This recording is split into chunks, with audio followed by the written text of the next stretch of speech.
Hi family, எப்படி இருக்கீங்க? நல்லா இருக்கீங்களா? நான் ராஜல் பேசுகிறேன். இந்த வீடியோவில் நீங்கள் பார்க்க போகிறது Group 2A on screen certificate வெரிஃபிகேஷனுக்காக நிறைய டவுட்ஸ் கேட்டிருந்தீங்க. அதில் அடுத்த பார்ட் இது. சரிங்களா? சரி வாங்க ஒன்று பார்ப்போம். Sir PSTM certificate year mistake பண்ணிட்டேன், பட் ஸ்கூல்ஸில் அப்ரூவ்டு. ஐஎம் சர்டிஃபிகேட் டவுன்லோட் திரும்பவும் அப்ளை பண்ணலாமா? Any idea sir? ரிப்ளை கேட்டிருக்கீங்க. திரும்ப நீங்களே மெசேஜ் பண்ணிட்டீங்க. சார் பிஎஸ்டிங்க அப்ளை பண்ணும்போது 6 to 10 ஸ்டாண்டர்டுக்கு 1997, 1998 202, 203 கொடுத்துட்டேன். ஆக்சுவலி 1992, 1999 ஓகே 9899 வரணும். ஓகேங்களா? எதனா ப்ராப்ளம் வருமா சார்? ஸ்கூலில் no rejected but head must upload I'm download. ஆனால் வேறு வாங்கலாமா சார் ஆன்லைனில்? ஓகேங்க, நீங்கள் ஆன்லைனில் போய் திரும்ப அப்ளை பண்ணி பாருங்கள். எப்போதுமே இயர்லாம் கரெக்டாக இருக்கணும். சின்ன மிஸ்டேக்னா கூட ரிஜெக்ட் ஆகிறது வாய்ப்பு இருக்குது. ஃபைனல் வெரிஃபிகேஷன் அப்போ நிறைய பேர் பார்த்துருப்பீங்கள்ல, அதாவது ஃபைனலாக சர்டிஃபிகேட் வெரிஃபிகேஷன் பண்ணுறப்ப எல்லாமே பேக்ரவுண்ட் வெரிஃபிகேஷன் நடக்கும். அதுவும் நீங்கள் குரூப் 1 ஆகட்டும் குரூப் 4 ஆகட்டும் நீங்கள் பண்ணும்போது பேக்ரவுண்ட் வெரிஃபிகேஷனில் மிஸ் மேட்ச் ஆச்சுன்னா கண்டிப்பாக ரிஜெக்ட் ஆகிடும். இப்போ நீங்கள் வாங்கியிருக்கலாம், பட் ஆனால் ஆன்லைனில் இருக்கிறது தான் ஃபைனல். அப்போ கேட்கும்போது ஆன்லைனில் கேட்கும்போது நீங்கள் போனீங்கன்னா இல்லையே இந்த இயரில் இல்லையேன்னு சொல்லிட்டு வரும்போது உங்களுக்கு ரிஜெக்ட் ஆகும். அப்போ என்ன ஆகும்னா பிஎஸ்டிஎம் கோட்டாவில் நீங்கள் ஒரு ரேங்க்கில் இருப்பீங்க, அது கேன்சல் ஆகிட்டு அதுக்கு பேர் ஜென்ரல் உங்களோட கம்மில் கேட்டகரிக்கு ரேங்க் வரும். அப்போ ஒருவேளை உங்கள் கம்மில் கேட்டு நீங்கள் பாஸ் ஆகலாம், ஃபெயில் ஆகிடும். அந்தமாரியும் நடக்கும். லாஸ்ட்டாக அப்படி நடந்திருக்கு, அதுக்காக சொல்கிறேன், பார்த்துக்கோங்க. அடுத்தது upload the equivalence GO for UG degree என்று வந்திருக்கு, என்ன பண்ணணும்? அது யூஜி டிகிரி நீங்கள் முடிச்சிருக்குன்றதுக்காக ப்ரூஃப் என்னது? Provisional certificate, degree certificate with date, month, year of passing. ஓகேங்களா? அதோடு சேர்த்து நீங்கள் அப்லோட் பண்ண ஆல்ரெடி நீங்கள் அப்லோட் பண்ணியிருந்தீங்கன்னா அதில் மிஸ்டேக் பண்ணிருக்கீங்களா செக் பண்ணிக்கோங்க. சார் எந்த சென்டரில் அப்ளை பண்ணணும் sir? All PSTM for DSP format upload பண்ண சொல்கிறாங்க சார். ஆக்சுவலாக பார்த்தீங்கன்னா நீங்கள் ஆன்லைனில் நீங்களே பண்ணிக்கலாம். நீங்கள் ஃபோன்லேயே லாகின் பண்ணி பண்ணலாம், லேப்டாப்பில் பண்ணலாம். இசேவை சென்டர் போகணும் அவசியம் இல்லை இதுக்கு. ஏன்னா இசேவில் இதுக்கு ஆக்சஸ் இருக்காது. நீங்கள் இசேவைக்கு போனாலும் நீங்கள் தான் லாகின் பண்ணி பண்ணுற மாதிரி இருக்கனால நீங்கள் இந்த சென்டரில் கூட பண்ணிக்கலாம். ஓகேங்களா? பிஎஸ்டிஎம் பொறுத்த வரைக்கும் நீங்கள் ப்ராப்பர் ஃபார்மேட் நியூவில் வாங்கி போட்டிருக்கணும். பழைய ஃபார்மேட் அக்செப்ட் ஆகாதுன்னு நினைக்கிறேன். ஏன்னா நிறைய பேருக்கு புதுசாக அப்லோட் பண்ண சொல்லியிருக்காங்க, அது ஆன்லைனில் வாங்குறது. ஓகேங்களா? நீங்கள் பழசு வச்சுருந்தீங்கன்னா அதை எடுத்துகிட்டு போயிட்டு இசேவை சென்டரில் கொடுத்து புதுசாக சர்டிஃபிகேட் வாங்கி அதுக்கப்புறம் நீங்கள் உங்களோட இதில் நீங்கள் அப்லோட் பண்ணிக்கலாம், நீங்கள் ஓடிஆரில் லாகின் பண்ணி. சார் யூஜி பிஎஸ்டிஎம் ஸ்கூல் ஃபார்மேட்டில் இருக்கணுமா சார்? எனக்கு யூனிவர்சிட்டி ஃபார்மேட்டில் இருக்குது. நீங்கள் எது வாங்கினாலும் நீங்கள் ஆன்லைனில் தாங்க வாங்க முடியும். ஓகேங்களா? அதனால் நீங்கள் வெளில போய் நீங்கள் காலேஜில் போய் ஸ்கூலில் போய் வாங்குறது வேஸ்ட் ஆஃப் டைம். இல்லை ஆன்லைனில் போய் அப்ளை பண்ணுங்கள், டீட்டெயில்ஸ் கொடுங்க, அவங்க பக்கா பண்ணி கொடுத்துருவாங்க. இப்போ எஸ்ஐ ரிசல்ட் வரும், குரூப் 4 படிக்கலை, நான் ஓடிக்கு ரீச்டு கேண்டிடேட்டு. வெயிட் பண்ணுங்கள். அதே சமயம் வேறு ஏதாச்சும் எக்ஸாம் வச்சுன்னா படிச்சுக்கிட்டே இருங்க. ஓகேங்களா? நான் ரீச் ரிசல்ட் இருக்கும் ஒரு விஷயம் சொல்லுவேன். 5 மார்ச் வரைக்குமே உங்களுக்கு எப்படி ரிசல்ட் வரப்போகிறதில்ல. அதுக்கப்புறம் தான் உங்களுக்கு ஃபைனல் ரேங்க் லிஸ்ட் கொடுப்பாங்க. அதுக்கப்புறம் கவுன்சிலிங் நடக்கும். இதுவே ஒரு 1 month ப்ராசஸ்ஸு. நீங்கள் 15,000 பேர் செலக்ட் பண்ணிருக்காங்களா, 18,000 பேர் செலக்ட் பண்ணிருக்காங்கன்னு தெரியும். ஆனால் மொத்த போஸ்ட்டு எவ்வளோ இருக்குது அதுக்கு தான் கொடுக்க போகிறாங்க. அந்த ஃபஸ்ட்டு 6,000 அந்த அப்ராக்சிமேட்டாக சொல்கிறேன். இப்போ ஃபஸ்ட்டு 6,000 பேர் இருக்கவங்களுக்கு 3/4 போஸ்ட் முடிஞ்சு போய்டும். புரியுதுங்களா? சரி, நீங்கள் ரீச்டு சொன்னாலுமே ஒரு டேஞ்சர் ஜோன் தான் வச்சுக்கோங்களேன். நீங்கள் ஒரு 11 ரேங்க்கு வந்தீங்கன்னா 8,000 ரேங்கில் இருந்தீங்கன்னா என்ன பண்ணுவீங்க? உங்களுக்கு கம்மில் கிடைக்க அந்த போஸ்ட் இருந்தால் தான் கிடைக்கும். ஓகேங்களா? ஸோ நிறைய இருக்குது. அதனால் இதை மட்டுமே நம்பிட்டு இருக்க வேணால் வேறு எக்ஸாம் படிச்சுட்ருங்க. வந்துச்சுன்னா ஓகே, சந்தோஷம், ஓகே, ஹாப்பியாக இருங்க. அதுக்காக நம்ம இருக்கிறது என்றைக்கும் விட்டுறக்கூடாது. டைம் ரொம்ப ப்ரீஷியஸ். ஓகே, அடுத்தது கம்யூனிட்டி சர்டிஃபிகேட் என்னோடது பதில் என்னோடய சிஸ்டர்து ஸ்டார்டிங்கில் இருந்து வச்சு இருக்கா சார். அப்லோட் பண்ண அப்பவும் அவங்களது தான் பண்ணியிருக்கேன்.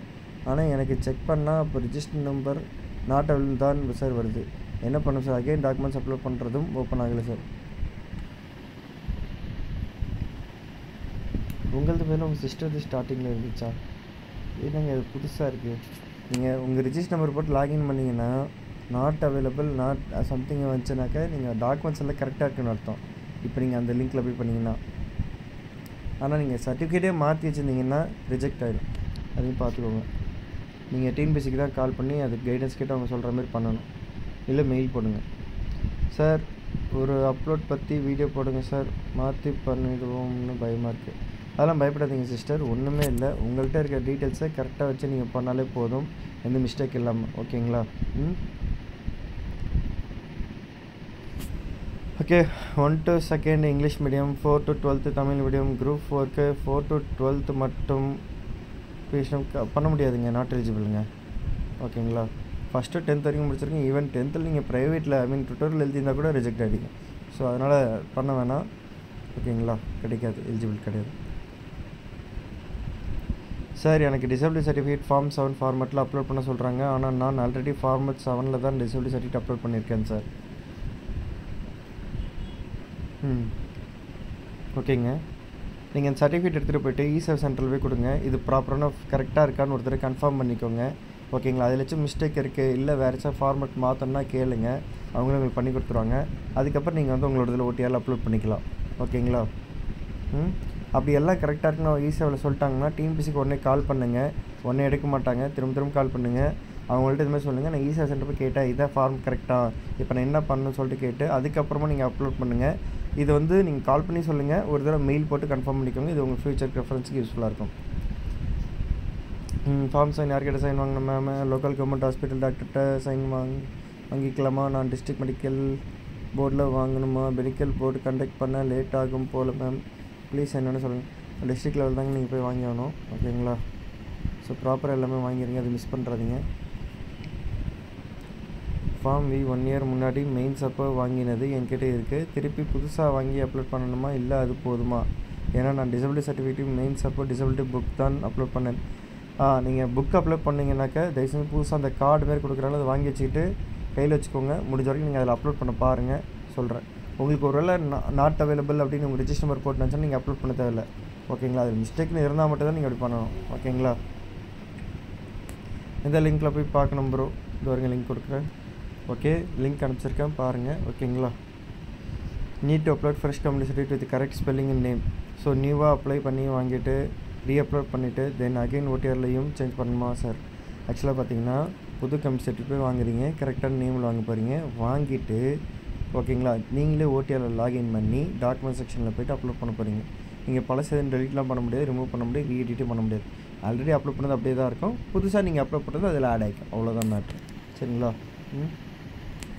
செக் செய்ய எந்த நம்பர் போடணும் சார்? மெயின்ஸ் கால் லெட்டரில் இருக்க ரிஜிஸ்டர் நம்பர் சார். ப்ளீஸ் ஆமாங்க, உங்கள் மெயின்ஸ் ரிஜிஸ்டர் நம்பர் போட்டால் தான் இங்கே கரெக்டாக இருக்கும். லிங்க் கூட இங்கே ஆட் பண்ணுறேன் பாருங்கள். ஓகேங்களா, thanks brother. Okay, thank you brother.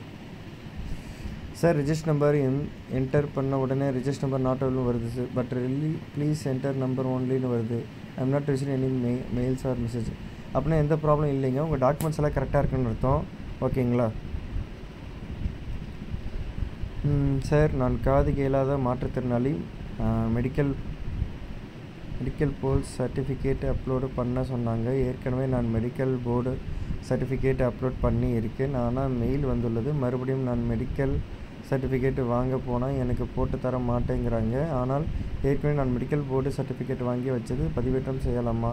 என்னிடம் மாவட்ட மாற்றுத்திறனாளி புக் தொலைஞ்சு போச்சு, ஆனால் மெடிக்கல் போர்டு சர்டிஃபிகேட்டை வச்சிருக்கேன். என்னை தகுதி நீக்கம் செய்து விடுவார்களா? மேலும் சர்டிஃபிகேட்டு வெரிஃபிகேஷன் மெடிக்கல் போர்டு இது பாருங்களேன். இதுக்கு வந்து மெடிக்கல் சர்டிஃபிகேட் பொறுத்த 2 விஷயம் முக்கியம். அந்த புக்கு ஒன்று முக்கியம். ஓகேங்களா, கண்டிப்பாக அந்த டிசபிலிட்டி சர்டிஃபிகேட் அந்த புக்கும் முக்கியம். அடுத்து இப்போ கார்டு தராங்க, இந்த பேன் கார்டு டைப்பில் தராங்க தெரியுமா, அதுவும் முக்கியம். அந்த 2 கார்டு இல்லைனா கண்டிப்பாக ரிஜெக்ட் ஆகிறதுக்கு 80% சான்சஸ் இருக்குது.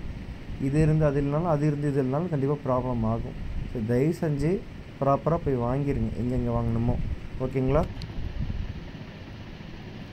சார், ஒரு யூடியூப் சேனலில் சர்டிஃபிகேட் அப்லோட் பண்ண சொல்லி மெயில் ஆர் மெசேஜ் வந்தாங்க மட்டும்தான் குரூப் டி போஸ்ட்டுக்கு செலக்ட்னு சொல்கிறாங்க. அப்படியா சார்? ரொம்ப பயமாக இருக்குது சார். இன்டெரக்டாக சொல்கிறாங்களாம். ஏங்க சத்தியமாக சொல்கிறேன், அந்த யூடியூப் சேனல் அன்சப்ஸ்கிரைப் பண்ணுறேங்க சார். ஏங்க எனக்கு வாயில் வருது. ஏங்க யாராச்சும் அப்படி பண்ணுவாங்களாங்க? அப்படின்னா பாஸ் ஆனவங்க மட்டும் தானே கேட்பாங்க. உங்கள் டாக்குமெண்ட்டில் ஏதாச்சும் மிஸ்டேக் இருக்குன்னா தான் அப்லோட் பண்ணணும். சொல்லப்போனால் இப்போ அப்லோட் பண்ணுறவங்களுக்கு தான் ரிஸ்க்கு. ஓகேங்களா, ஏன்னா சில பேர் கரெக்டான டாக்குமெண்ட் அப்லோட் பண்ணி திரும்ப கரெக்டாக அப்லோட் பண்ணுங்க வருது. சில பேருக்கு தப்பாக அப்லோட் பண்ணுறாங்க, திரும்ப சரியாக அப்லோட் பண்ணுங்க வருது. சொல்லப்போனால் அவங்களுக்கு கோட்டா மிஸ் ஆகலாம், அவங்க தான் ரிஸ்கில் இருக்காங்க. சொல்லப்போனால் கரெக்டாக இருக்குன்னா பிரச்சனை கிடையாது. புரியுதுங்களா? நல்லா தெரிஞ்சுக்கோங்க. இது வந்து ஜஸ்ட் ஒரு வெரிஃபிகேஷனுக்காக. இந்த ஆன்ஸ்கிரீன் சர்டிஃபிகேட் வெரிஃபிகேஷன் முடிஞ்சோன்னா உங்களுக்கு ரிஜிஸ்டர் திரும்ப ரேங்க் லிஸ்ட் விடுவாங்க. ரேங்க் லிஸ்ட்டை ப்ராப்பராக விடணுன்றதுக்காக டிஎன்பிசி கேட்டிருக்காங்க. ஏங்க இத்தனை லட்சம் பேர் எக்ஸாம் எழுதியிருக்காங்க, அதில் இத்தனாயிரம் பேர் இருக்காங்க. இத்தனாயிரம் பேரில் இத்தனை பேர் ரீச் ஜோனில் இருக்கீங்க. அப்போ இத்தனாயிரம் பேர் டாக்குமெண்ட்ஸ் கரெக்டாக இருக்கணும்ல. இவன் உண்மையாலுமே இந்த கோட்டாக்கு லாய்க்கா, இவன் பிஹெச்டி உண்மையாலுமே வச்சிருக்கானா, இல்லை சும்மா ஏமாற்றி வாங்கிட்டானா. சில பேர் என்ன பண்ணுவாங்க, ஃபஸ்ட்டு செகண்ட் இங்கிலீஷ் மீடியம் படிச்சிருப்பாங்க, அதுக்கப்புறம் எல்லா தமிழ் மீடியம். ஆனால் எங்கேயாச்சும் காசு கீசு கொடுத்து லஞ்சம் கொடுத்து தமிழ் மீடியம் படித்தாமல் சர்டிஃபிகேட் வாங்கியிருப்பாங்க. ஆனால் இப்போ நீங்கள் ஆன்லைனில் போய் அப்ளை பண்ணும்போது வாங்க முடியாது. ஆனால் நிறைய பேர் என்ன பண்ணுவாங்க, பழைய சர்டிஃபிகேட் எடுத்து ஸ்கூலில் வாங்கினது காலேஜ் வாங்கினது சில பேர் அப்லோட் பண்ணிருப்பாங்க. இப்போ நீங்கள் ஆன்லைனில் போய் வச்சிங்கன்னா அவங்க இங்கிலீஷ் மீடியம் தான் படித்தாங்க ப்ரூஃப் வரும். அதனால் ஆன்லைனில் அவங்க சர்டிஃபிகேட் கிடைக்காது. அதனால தான் இப்போ எல்லாரையும் பிஹெச்டியில் ஆன்லைன் சர்டிஃபிகேட் வைங்கன்னு சொல்லிட்டு கம்பல்சரி மாற்றிட்டாங்க. ஸோ இதில் அவங்களுக்கு பிஹெச்டி கோட்டா போய்டும். அப்படின்னா இப்போ 100,000 ரேங்க் இருக்காங்கன்னு வச்சுக்கோங்க ஃபார் எக்ஸாம்பிள் பிஹெச்டி மூலிமா. இல்லைன்னா அவங்க கிட்டத்தட்ட போய்ட்டு ஒரு 1000 ரேங்கில் கூட இருக்கலாம், என்ன வேணால் நடக்கலாம். இப்போ பிஹெச்டி மார்க் வந்து ரொம்ப பெரிய ரோல் ப்ளே பண்ணும். அதேமாதிரி தான் டிசபிலிட்டி சர்டிஃபிகேட்டு, இப்போ வீடியோ சர்டிஃபிகேட் டிஸ்ட்ரிக்ட் வீடியோக்கும் வித்தியாசம் இருக்குது. டிஸ்ட்ரிக்ட் வீடியோ கோட்டா கொஞ்சம் எக்ஸ்ட்ரா இருக்கும், ஆனால் வீடியோக்கு அந்த மாதிரி இருக்காது. புரியுதுங்களா? இதுமாதிரி நிறைய விஷயங்கள். சில பேர் வீடியோ சர்டிஃபிகேட் தான் இருக்கும், ஆனால் அவங்க வந்து டிஸ்ட்ரிக்ட் ஒன்று வாங்கி வச்சுருப்பாங்க காசு 25,000 கொடுத்து. இதுமாரி சில பேர் பண்ணிருக்காங்க, தெரியுது. அதுமாரி பண்ணி சில பேர் ரிஜெக்ட் ஆனவங்களும் இருக்காங்க.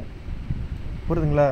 நிறைய பேர் காசு கொடுத்து ஏமாற்றி நீங்கள் எந்த இது பண்ணாலும் கண்டிப்பாக நீங்கள் பின்னாடி போய் மாட்டிங்க, ஃபைனல் வரைக்கும் மாட்டிப்பீங்க. ரிஸ்க் எடுத்து போகிறத விட நீங்கள் நல்ல மார்க் எடுத்து உள்ளே போகிறது பெஸ்ட்டு.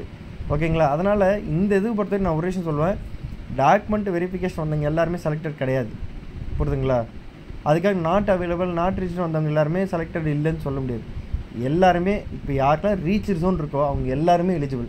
அவங்க எந்த ரேங்க்கில் வேணால் இருக்கலாம். அங்கே 1000 ரேங்க்கில் இருக்கலாம், 600 ரேங்க்காக கூட இருக்கலாம், இல்லை 15,000 ரேங்க் கூட இருக்கலாம். அவங்க 1:3 ரேஷியோவில் கொடுத்தாங்களா 1:2 ரேஷியோவில் கொடுத்தாங்களான்னு இன்னும் எதுவுமே கன்ஃபர்மேஷனே இல்லை. ஓகேங்களா? குரூப் ஏல. ஆனால் கண்டிப்பாக இந்த 6000 போஸ்ட்டுக்கு யார் வரணுமோ அவங்கள வருவாங்க. நீங்கள் ரேங்க் பேஸ் பண்ணி தான் உள்ளே போகிறீங்க. கம்யூனி கேட்டகரி ஸ்பெஷல் கோட்டா எல்லாத்தையும் பேஸ் பண்ணி தான் உள்ளே போகிறாங்க. ஓகேங்களா? அதனால் அந்தமாரி யூடியூப் சேனல் சொல்கிறான்னா நீங்கள் கீழே போய் கமெண்ட்டில் திட்டிட்டு எப்பா உன்னுடைய அறிவுறுத்தலுக்கு நன்றின்னு சொல்லிட்டு போயிட்டே இருங்க. முடிஞ்சால் சப்போர்ட் பண்ண வேலைக்கு கிளம்புங்க. சும்மா ஏதாச்சும் சொல்கிறாங்கன்னு நம்பிடக்கூடாது. ஓகேவா? பயந்துட்டுருக்கூடாது. உங்களெலாம் பேனிக் ஆக்கினா தானேங்க இந்த மாதிரிலாம் பண்ண முடியும். சில பேர் வியூஸ்க்காக பண்ணுவாங்க, அந்த சேனல் பேர் கூட தெரியல. But be happy. ஓகேங்களா? நீங்கள் ரீச் ஜோன் இருந்தீங்கன்னா ஒரு சான்ஸ் இருக்குது. நீங்கள் நல்லா பெர்ஃபார்ம் பண்ணியிருந்தீங்கன்னா மெயின்ஸில் கண்டிப்பாக ஒரு 160 ஒரு 155 அபோவ் எடுத்திருக்கேன் அப்படின்னா ஒரு சான்ஸ் இருக்கும். கம்யூனி கேட்டகரியில் அங்கே உள்ள வரத்துக்குலாம் வாய்ப்பு இருக்கும். Sir UG degree 1, 2 certificate upload பண்ண சொல்கிறாங்க. 2 சர்டிஃபிகேட்ஸ் ஒரு பிடிஎஃப் அப்லோட் பண்ணுமா? அப்படி பண்ணக்கூடாதுங்க. யூஜி டிகிரிக்கு தனியாக ஒரு இது இருக்கும். ஓகேங்களா? யூஜி டிகிரி 1 யூஜி டிகிரி 2வா? ஓகே, அதில் எந்த செக்ஷன் இருக்குன்னு பாருங்கள். இல்லைனா இங்கே ஃபைல் அப்லோட் பண்ணும்போது நேம் கரெக்டாக போட்டு அப்லோட் பண்ணுங்கள். யூஜி டிகிரி 1 யூஜி டிகிரி 2ன்னு அப்லோட் பண்ணுங்கள். ஆனால் அந்த காலமில் பாருங்கள், ஒரு யூஜி 1 யூஜி 2 தனியாக இருந்துச்சுன்னா தனித்தனியாக அப்லோட் பண்ணுங்கள். ஓகேங்களா? ஓகே, வேறு ஏதாச்சும் டவுட் தான் கீழே வந்து கமெண்ட்டில் கொடுங்க. சில பேர்கிட்ட கமெண்ட் ஸ்பேமில் போய் மாட்டோம், அதையும் நான் பிடிச்ச எல்லாருக்கும் ரிப்ளை பண்ணிட்டு தான் இருக்கேன். ஓகேங்களா? இது ஏன் நான் வந்து உங்களுக்கு ரொம்ப டெப்த்தாக இவ்வளோதுக்கு சொல்லிருக்கேன்னா, சின்ன சின்ன சர்டிஃபிகேட்டில் வர மிஸ்டேக்கெல்லாம் எத்தனை பேர் லைஃப் போயிடும். உங்கள்கிட்ட கரெக்டாக இருக்கும், ஆனால் நீங்கள் அப்லோட் பண்ணும்போது சின்ன சின்ன மிஸ்டேக்கில் பண்ணிட்டீங்கன்னா ரிஜெக்ட் ஆகிடுவீங்க. இல்லாக்கி உங்களுக்கு கோட்டாக்கான ப்ராப்பர் கிடைக்காமல் போயிடும். அதுக்காக தான் நான் இதை வந்து மெனக்கெட்டு உங்களுக்காக போட்டுட்ருக்கேன். தயவு செஞ்சு யாரெல்லாம் குரூப் டைம் முடிச்சு இந்த ரீச் ஜோனில் இருக்கீங்களோ அவங்களே இந்த வீடியோ அனுப்பி மிஸ்டேக் பண்ணிருக்காங்களா செக் பண்ண சொல்லுங்கள். ஓகேங்களா? எல்லா டாக்குமெண்ட்ஸும் கரெக்டாக ரெடி பண்ணி வைங்க. அலட்சியமாக இருந்தாதீங்க. உங்கள் அலட்சியம் உங்கள் வாழ்க்கை அழிச்சிடும். இந்த தடவை பாஸ் ஆகிட்டீங்க, அடுத்த வருஷம் வர அதே குரூப்பில் நீங்கள் பாஸ் ஆகிட்டீங்க, உங்களுக்கு கன்ஃபார்ம் சொல்ல முடியுமா? கொஷின் பேப்பர் எப்படி இருக்கும் தெரியுமா? நம்மளுக்கு எதுவுமே தெரியும். அப்போ இருக்கிற ஆப்ஷனை கரெக்டாக யூஸ் பண்ணுங்கள். எல்லா டாக்குமெண்ட்டும் உங்கள் 10th certificate, SSLC mark sheet, 12th mark sheet, உங்கள் டிசி, உங்களுடைய காலேஜ் யூஜி டிகிரி இல்லை பிஜி டிகிரி, அதுக்கான ப்ரொவிஷ்னலு டிகிரி சர்டிஃபிகேட்டு எல்லாம் கரெக்டாக இருக்கா? அடுத்து உங்களோட கம்யூனிட்டி சர்டிஃபிகேட்டு, ஈவன் சில பேர் நேட்டிவ் சர்டிஃபிகேட் வச்சுருப்பீங்க, அதெல்லாம் வாங்கி வச்சுக்கோங்க. அடுத்தது வேறு என்ன தேவைப்படும்? Disability certificate. டிசபிலிட்டி சர்டிஃபிகேட்டுக்கு அந்த புக்கு கண்டிப்பாக இருக்கணும். அதை வச்சு கார்டு வாங்கியிருப்பீங்க. இப்போ லேட்டஸ்ட் வந்து கார்டு டைப் இருக்கீங்களா, அந்த கார்டு வாங்கியிருக்கணும். ரெண்டுமே வச்சுக்கோங்க, எதுவும் மிஸ் பண்ணுறாதீங்க. இதை தாண்டி போனீங்கன்னா வீடியோ சர்டிஃபிகேட்னா video certificate district video certificate. ஓகேங்களா? இன்னும் வந்து சில பேருக்கு இந்த டிசபிலிட்டியில் பார்த்தீங்கன்னா அந்த கேட்டகரி இருக்கும், இந்த பர்சன்டேஜ்னு இருக்கும். இந்த பர்சன்டேஜுக்கு தான் இவ்வளோ அலோடுன்னு இருக்கும். சில பேர் 40% அதிகம் கம்மின்னு வந்து சொல்லுவாங்க. அது இருந்தால் சர்டிஃபிகேட் தருவாங்க. இல்லைன்னு சொல்லி சில பேர் காசு கொடுத்து வாங்கி வச்சுருந்தீங்கன்னா நீங்கள் மாட்டிப்பீங்க. தயவு செஞ்சு எங்கேயும் யாருக்கும் லஞ்சம் கொடுத்து வாங்கி சர்டிஃபிகேட்டை நம்ம ஆல் ப்ராக்டிஸ் பண்ணி மாட்டிக்காதீங்க. நாளை பின்ன அது உங்களுக்கு ரொம்ப கஷ்டம் கொடுக்கும். நேர்மையாக என்ன கிடைக்குமோ அது யூஸ் பண்ணிட்டு போங்க. ஓகேங்களா? நேர்மையாக வர்றது தான் நிற்கும், ஏமாற்றி வர்றது குப்பை. அது என்றைக்கு இருந்தாலும் அல்லி என்றைக்கு இருந்தாலும் நீங்கள் பயத்தில் இருப்பீங்க, கில்ட்டிலே வாழ்வீங்க. அதனால் டாக்குமெண்ட்ஸ்லாம் கரெக்டாக இருங்க. ஓகேங்களா? அதேமாரி எல்லாத்துலேயும் உங்கள் பேர் கரெக்டாக இருக்கணும். ஓகேங்களா? உங்கள் ஃபுல் பேர் கரெக்டாக இருக்கான்னு செக் பண்ணி, இனிஷியல் கரெக்டாக இருக்கான்னு செக் பண்ணிக்கோங்க. ஓகேங்களா? இப்போ ஆதார் கார்டாக இருக்கட்டும், உங்களுடைய வேறு என்ன ஓட்டர் ஐடியாக இருக்கட்டும், எல்லாத்துலேயுமே எதுலேயும் மிஸ் ஆகக்கூடாது. எதெல்லாம் அப்ளை பண்ணி சேஞ்ச் பண்ண முடியும் சேஞ்ச் பண்ணிக்கோங்க. புதுசாக இப்போ எக்ஸாம் படிக்கிறவங்க நான் சொல்கிறேன் ஃப்ரெஷர்ஸ், உங்கள் டாக்குமெண்ட்டை முதல்ல சரி பண்ணுங்கள். அதுக்கப்புறம் நீங்கள் எக்ஸாம் படிக்கலாம். எக்ஸாம் நீங்கள் மாதிரி ரெகுலராக படிக்க போகிறீங்க, இதுக்காக கொஞ்சம் அலைஞ்சு எல்லாத்தையும் சரி பண்ணி வச்சுக்கோங்க. ஓகேங்களா? யூஜிலே 2 டிகிரி போடுறீங்கனாலும் ப்ராப்பராக போட்டு வைங்க. சில பேர் தமிழ் லிட்ரேச்சர் முடிச்சிருப்பீங்க, அதுக்கு வந்து பிஎஸ்எம் சர்டிஃபிகேட் தரமாட்டாங்க, ரைட்டுங்களா? ஏன்னா அந்த இதுக்கு அந்த டிசி யூஸ் பண்ணிக்கலாம்னு சொல்லுவாங்க, அதை யூஸ் பண்ணிக்கோங்க. அதேமாதிரி சில பேர் வந்து ஃபஸ்ட்டு டிகிரி இங்கிலீஷ் முடிச்சிருப்பீங்க, அதுக்கப்புறம் தமிழ் டிகிரி முடிச்சிருப்பீங்க. அது தமிழ் டிகிரிக்கு ப்ராப்பராக எல்லாத்தையும் வாங்கி வைங்க. தமிழ் மீடியம் ஆஃப் இன்ஸ்ட்ரக்ஷன் இருக்கணும். தமிழில் ஒரு சப்ஜெக்ட் எழுதுனேன் அப்படின்றதுலாம் கிடைக்காது. ஸோ பிஹெச்டி சர்டிஃபிகேட்டில் நிறைய ரூல்ஸ் இருக்குது, தனியாக ஒரு வீடியோ போட்டிருக்கேன். அந்த வீடியோ பார்த்துட்டு அதில் இருக்க கமெண்ட்ஸ் எல்லாம் பார்த்தீங்கன்னா உங்களுக்கு நிறைய டவுட்ஸ் கிளியர் பண்ணிருக்கேன். அதெல்லாம் பார்த்துட்டு ப்ராப்பராக அதுக்கப்புறம் போய் அப்ளை பண்ணி கரெக்டாக வாங்குங்க. யாருக்கும் எங்கே நீங்கள் லஞ்சம் தரணும் அவசியம் இல்லை. அது லஞ்சம் அங்கே தயவுசெய்து வீடியோ ரெக்கார்ட் பண்ணி எனக்காச்சும் நான் யூடியூப்பில் போடுறேன். என்ன இப்போ எதுக்கு லஞ்சம் கொடுக்கணும்? காசு கேட்டால் ரெக்கார்ட் பண்ணி கொடுங்க. நாம் டேரெக்டாக எந்த டிபார்ட்மெண்ட் தேவை அங்கேயே நம்ம அனுப்பிச்சி விட்ருவோம் அந்த வீடியோவை. நம்ம பப்ளிக்காக போடணும் கூட அவசியம் இல்லை. எந்த டிபார்ட்மெண்ட் லஞ்சம் கேட்டாலும் இந்த இடத்துல லஞ்சம் கேட்குறாங்க சார், என்ன சார் ஒரு 50 ரூபா கேட்டால் லஞ்சம் தான். இப்போ 1 ரூபா கேட்டால் லஞ்சம் தான். உங்களுக்கு ஒரு 500 ரூபாய்க்கு அந்த A4 ஷீட் வாங்கி கொடுங்கன்னு சொன்னாலும் லஞ்சம் தான். உங்களோட உரிமை, நீங்கள் படிச்சிருக்கீங்க, ப்ரூஃபாக சர்டிஃபிகேட்னா ஏன் தரக்கூடாதா?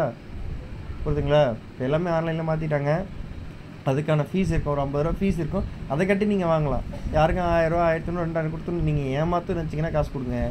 ஆனால் கண்டிப்பாக நீ மாட்டிப்பீங்க. என்றைக்கு இருந்தாலும் அது பிரச்சனை தான். ஓகேங்களா? ஆனால் உங்கள் மனசுக்கு நீங்கள் நிம்மதியாக இருக்கணும், கடைசியாக நான் நல்லா இருக்கணும்னு நினச்சிங்கன்னா டெசிஷன் பண்ணாதீங்க. இப்போ இந்த தப்பை பண்ணுறாதீங்க. புரியுதுங்களா? இதே எனக்கு நான் உங்களுடைய கூட பிறந்த அண்ணனாவோ தம்பி வச்சுக்கோங்க, சொல்லணும்னு தோணுச்சு சொல்லிட்டேன். ஓகேவா? தப்பாக சொல்லலாம் மன்னிச்சிருங்க. நேர்மையானு சொல்லிட்டு தப்பு கிடையாது. சந்தோஷமாக இருங்க. நீங்களாம் ஒரு நல்ல கவர்மெண்ட் ஆஃபீஸர் ஆகணும். நாளைக்கு நீங்கள் இருக்கிற இடத்துல பார்த்தீங்கன்னா இவர்கிட்ட போனால் எனக்கு கரெக்டாக நடக்கும் யார், இவர் வந்து கரெக்டாக பண்ணுவார் யார் அப்படின்னு இருக்கணும். இந்த மேடம் கரெக்டாக பண்ணுவாங்க, அவங்க இருக்கிறதால ரொம்ப சந்தோஷமாக இருக்குது அப்படின்னு நிறைய பேர் ஃபீல் பண்ணணும். நீங்கள் சர்வீஸ் பண்ணுறீங்க, அது வந்து ஹாப்பியாக பண்ணணும். எனக்கு இப்போயே கரெக்டாக இருங்க. எல்லாமே உங்கள் டாக்குமெண்ட்ஸ்லேருந்தே இருக்குது எல்லாமே. புரியுதுங்களா? உங்கள் டாக்குமெண்ட்ஸில் எதாவது கோட்டா கிடைக்கல பரவாயில்ல, என்ன இப்போ உட்காந்து கஷ்டப்பட்டு படிங்க. 1 அட்டம் 2 அட்டம் 3 அட்டம் கிளியர் பண்ணுவீங்க. ஹார்ட் ஒர்க் பண்ணுங்கள். ஓகேவா? ஸோ டிஎன்பிஎஸ்சி குரூப் 4 கோர்ஸ் இருக்குது, குரூப் 2 கோர்ஸ் இருக்குது, குரூப் 1 கோர்ஸ் இருக்குது. இப்போ ஃபெயில் ஆனவங்க தயவு செஞ்சு என்கிட்ட ஜாயின் பண்ணி படிங்க. கண்டிப்பாக என்னோடய பெஸ்ட்டு நான் உங்களுக்கு கொடுக்குறேன். லாஸ்ட் டைம் குரூப் 4 5 பேர் பாஸ் ஆயிருந்தாங்க, வேலை கிடச்சிச்சு. இப்போ குரூப் 2 பார்த்தீங்கன்னா 23 பேர் கிட்டத்தட்ட இப்போ மெயின்ஸ் ரீச்சர் ஜோனில் இருக்காங்க. மெயின்ஸ் கிளியர் பண்ணிட்டு எத்தனை பேர் வேலை கிடைக்கும் தெரியாது, பட் எல்லோரும் கிடைக்கும் நான் ப்ரே பண்ணிருக்கேன். ஓகேங்களா? எல்லோரும் அவங்களுக்காக நீங்களும் ப்ரே பண்ணிக்கோங்க. அவங்களோட ஹார்ட் ஒர்க் பண்ணிருக்காங்க. ஓகே, இதேமாதிரி குரூப் 1 மெயின்ஸ் ரிசல்ட்டாக வெயிட் பண்ணிருக்கோம். அதுவும் நல்லபடியாக வர வேண்டிக்கோங்க. உண்மையாக நல்லா படித்தவங்களுக்கு யாருக்கு ரேங்க் கிடைக்குன்னா அவங்களுக்கு கிடைக்குன்னு வேண்டிக்கும். அவ்வளோதான் மேட்டர், வேறு ஒன்றுமே கிடையாது. என் ஸ்டூடெண்ட்ஸ்க்காக சொல்ல எல்லாருக்குமே சொல்கிறேன். சேனல் ஃபாலோஸ் யார் ஃபாலோ பண்ணால் ஒரு விஷயம் தான், உண்மையாக அந்த பொசிஷன் கிடைக்குன்னா அவங்களுக்கு கிடைக்கணும். ஒருத்தரோட உழைப்பு இருக்குது, அவங்க உழைப்புக்கேற்ற ஊதியம் கிடைக்கணும். அவ்வளோதான் மேட்டர் நான் பொறுத்திருக்கேன். ஓகேவா? வேறு டவுட்ஸ் கீழே கமெண்ட்ஸ் இருக்கலாம். முடிஞ்சால் கோர்ஸ் ஜாயின் பண்ணி இண்டிவிஜுவல் கைடன்ஸ் உண்டு. உங்கள் டைமுக்கு ஏற்ற மாதிரி நீங்கள் படிக்கலாம். எல்லாமே ரெக்கார்டு கிளாஸஸ் தான். உங்கள் டைமுக்கு ஏற்ற மாதிரி படித்து நீங்கள் எப்போ வேணால் டவுட் கேட்கலாம். வாட்ஸ்அப்பில் ஆடியோ மெசேஜ் டெக்ஸ்ட் மெசேஜ் பண்ணி நான் உங்களுக்கு கிளியர் பண்ணுவேன். ஓகேங்களா? By from take the best.